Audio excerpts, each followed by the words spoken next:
Hello all మా పిన్ని వాళ్ళ ఇంటి మేడ మీద చిన్న గార్డెన్ చూడ్డానికైతే వచ్చాను. ఇక్కడ చూస్తున్నారా బ్లూ కలర్ శంకు పూలు అనమాట. ఎంత బాగుంటాయి కదా! ఈ మధ్య అయితే దాంతో టీ కూడా పెట్టుకొని తాగేస్తున్నారు.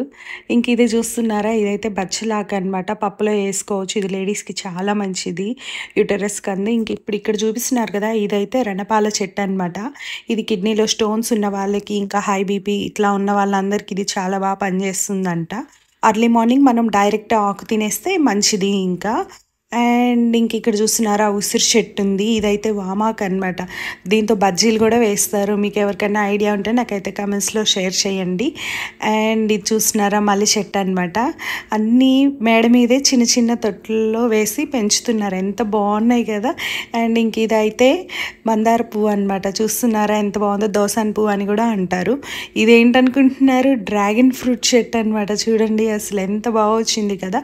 ఇది వేసి ఆల్మోస్ట్ 1 ఇయర్ అవుతుందంటే, ఇంకా మేబీ నెక్స్ట్ ఇయర్కి బాగా ఫ్రూట్స్ వస్తాయేమో. ఇదైతే గ్రేప్స్ చెట్టు, ఇదైతే జామ చెట్టు. చూడండి ఎన్ని ఉన్నాయో. ఇంక ఇది చూస్తున్నారా, ఇదైతే మన ఇండియన్ జాస్మిన్, సన్నజాజి పువ్వులు. మీలో ఈ పువ్వులు ఎంతమందికి ఇష్టమో నాకైతే కమెంట్స్లో షేర్ చేయండి. And subscribe my channel. She is